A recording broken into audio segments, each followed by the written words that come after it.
చూడండి, ఈ ఇర్మియా 9:5లో వాళ్ళు తర్ఫీదు పొందారు, దాంట్లో బాగా ఆరితేరారు. ప్రియమైన వాళ్ళారా, ఇది యెహోవాకు హేయమని చెప్పి వాళ్ళు తెలుసుకొనని వాళ్ళుగా కనబడుతున్నారు. కావున దేవుని పిల్లలమైనటువంటి మనం అబద్ధానికి మన నాలుకను మనం దాన్ని మనం కంట్రోల్ చేసుకోవాలి. అబద్ధం ఆడకుండా సాధ్యమైనంత వరకు దేవుని బిడ్డలమైనటువంటి వారు వాళ్ళ వ్యాపారమైనా, వారి వృత్తి అయినా, వారి యొక్క ఏ కార్యమైనా సరే వాళ్ళు ఏం చేయాలంటే తమ జీవితంలో అబద్ధం ఆడకుండా నీతిగా చేయవచ్చు. ప్రియమైన వాళ్ళ, ఇప్పుడు మీరు ఒకవేళ చెప్పవచ్చు, బ్రదర్ వ్యాపారం చేస్తున్నాం కదా, మేము ఒక వస్తువును 10 రూపాయలకు పెట్టుబడి పెట్టి మేము తెచ్చుకొని 15 రూపాయలకు అమ్ముకోవడం తప్ప బ్రదర్ అని చెప్పి మీరు నన్ను అడగవచ్చు. ప్రియమైన వాళ్ళారా, నేను చెప్తున్నాను, మీరు 10 రూపాయలకు ఒక వస్తువును తెచ్చి దాన్ని 15 రూపాయలకు అమ్మడం తప్పు కానే కాదు. కానీ 10 రూపాయలకు తెచ్చుకున్న దాన్ని 20 రూపాయలకు అమ్మడం అది తప్పు అని చెప్పి బైబిల్ చెప్తుంది. ప్రియమైన వాళ్ళారా, మీ కష్టార్జితానికి, మీ ఫలితానికి తగినంత మీరు చెప్పడం తప్పు కాదు, అది అబద్ధం కాదు. అదే సమయంలో మీ యొక్క వస్తువు మీరు తెచ్చిన దానికంటే రెట్టింపుగా, ఇంకా 2 అంతులుగా, 3 అంతులుగా, 4 అంతులుగా అమ్ముకోవడం అది అబద్ధం, అది తప్పు అని చెప్పి బైబిల్ చెప్తుంది. ప్రియమైన వాళ్ళారా, ఈ అబద్ధానికి ఎక్కడ ఆరంభం తెలుసా? ఈ అబద్ధం అనేది ఎక్కడి నుండి కలిగిందని చెప్పి బైబిల్లో ఉందంటే, యోహాను సువార్త 8వ అధ్యాయానికి వెళ్ళినప్పుడు అక్కడ మన విరోధి అయినటువంటి అపవాది, మన కారణ జన్ముడైనటువంటి సాతానుడి యొక్క ద్వారానే ఈ అబద్ధం అనేది నరుల్లోనికి సంక్రమించింది. ఒకసారి చూద్దాం. ఆ యొక్క అపవాది తన యొక్క దురాశలను నెరవేర్చే వ్యక్తి అని, ఆది నుండి వాడు నరహంతకుడై ఉండేటట్టు, సత్యమందు నిలిచిన వాడు కాదని చెప్పి అబద్ధమాడినప్పుడల్లా తన స్వభావాన్ని, తన క్యారెక్టర్ నుండి అతడు ఆడేటట్టు దేవుని వాక్యంలో చెప్పబడుతుంది. యోహాను సువార్త 8వ అధ్యాయం 44వ వాక్యం. మీరు మీ తండ్రి యగు అపవాది సంబంధులు, మీ తండ్రి యగు అపవాది సంబంధులు, మీ తండ్రి దురాశలు నెరవేర్చుకొరుచున్నారు, మీ తండ్రి దురాశలు నెరవేర్చుకొరుచున్నారు. ఆది నుండి వాడు నరహంతకుడై ఉండి, ఆది నుండి వాడు నరహంతకుడై ఉండి సత్యమందు నిలిచిన వాడు సత్యమందు నిలిచిన వాడు కాడు, వాని యందు సత్యమే లేదు, వాని యందు సత్యమే లేదు. వాడు అబద్ధమాడునప్పుడు తన స్వభావం అనుసరించి మాట్లాడును, వాని స్వభావం అనుసరించి మాట్లాడును. వాడు అబద్ధికుడును అబద్ధమునకు జనకుడునై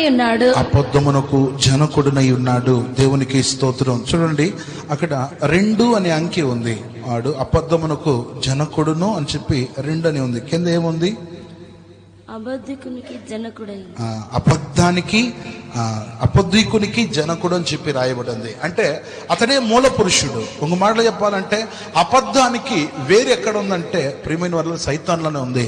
నా డైరీలో నేను ఇలా రాసుకున్నాను, సాతాన్ యొక్క మాతృభాష ఏదంటే అబద్ధం. ప్రియమైన వాళ్ళరా, సాతాన్ యొక్క మాతృభాష ఏదంటే అబద్ధం. సాతాన్ యొక్క వృత్తి ఏంటంటే పాపము చేయించడమే సాతాన్ యొక్క వృత్తి. అతనికి ఇష్టమైన ఆహారం, నేను అవన్నీ చెప్పాలనుకోవట్లేదు. ప్రియమైన వాళ్ళారా, ఇట్లా అపవాది గమనించినట్టయితే అపవాది యొక్క ఆ యొక్క క్యారెక్టర్, అపవాది యొక్క స్వభావం, అతని యొక్క మాతృభాష అబద్ధమే. ప్రియమైన వాళ్ళారా, అపవాదికి మాతృభాష అబద్ధం. ఈ అబద్ధాన్ని తనలో నుండి కొంచెం కొంచెంగా ప్రజలకు స్ప్రెడ్ చేసి, ప్రజల్లో సంక్రమించేటట్టు చేసి అపవాది అందరినీ తన వశంగా మార్చుకున్నాడు. కావున దేవుని పిల్లలమైనటువంటి మనం ఈ కళ్ళలాడేటువంటి నాలుక, లేకపోతే అబద్ధం ఆడేటువంటి నాలుక యెహోవాకు హేయం. కాబట్టి మనం జాగ్రత్తగా ఉండాలి. బైబిల్లో ఎన్నో నాలుకలను గురించి చెప్పబడుతుంది. ఈ రాత్రి 5 నాలుకలను నేను మీ ముందు పెడుతున్నాను. బైబిల్లో చాలా నాలుకలను గురించి చెప్పబడుతుంది, కానీ 5 నాలుకలను మీ ముందు పెడుతున్నాను. ప్రియమైన వాళ్ళారా, ఫస్ట్ గమనించినట్టయితే కొండె గాని నాలుక అని చెప్పి చెప్పబడుతుంది. ఓసారి సామెతల గ్రంథం 25వ అధ్యాయం 23వ వాక్యానికి వెళ్దాం. సామెతలు 25:23. Proverbs 25th chapter 23rd verse. ఉత్తరపు గాలి గాలి వాన పుట్టించును. ఉత్తరపు గాలి వాన పుట్టించును. కొండెగాని నాలుక కోప దృష్టి కలిగించును. కొండెగాని నాలుక కోప దృష్టి పుట్టించును. దేవునికి స్తోత్రం. కొండెగాని నాలుక అని చెప్పి చెప్పబడుతుంది. ప్రియమైన వాళ్ళారా, ఇక్కడ ఉన్న వాళ్ళందరికీ అర్థం కావడానికి కూర్చొని ముసుగేసుకుంటూ లేదా క్రింద వంగబాకండి. నేను అడిగేదానికి సమాధానం చెప్పండి. కొండెగాని నాలుక అని చెప్పినప్పుడు అర్థం ఏంటి? కొండేగాడు అంటే అర్థం చెప్పండి చూద్దాం.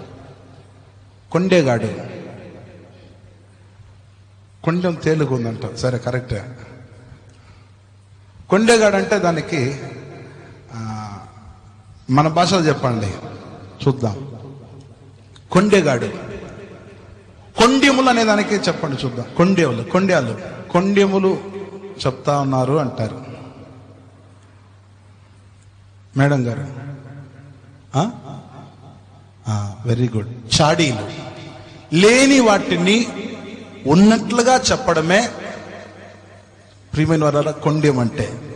ఇంకో మాటలో చెప్పాలంటే ఒక చోట ఒక మాట, ఇంకో చోట ఇంకో మాట చెప్పడమే కొండెములు. ప్రియమైన వారులారా, చూడండి, ఇది దేవుని బిడ్డల్లో చాలా మందిలో కనబడుతుంది. చూడండి, ఈరోజు కుటుంబాల్లో ఈరోజు విడిపోవడానికి, కుటుంబాల్లో ఈరోజు గొడవలు రావడానికి, కుటుంబాల్లో భేదాభిప్రాయాలు రావడానికి అంత కారణం ఈ కొండెములాడేటువంటి నాలుక.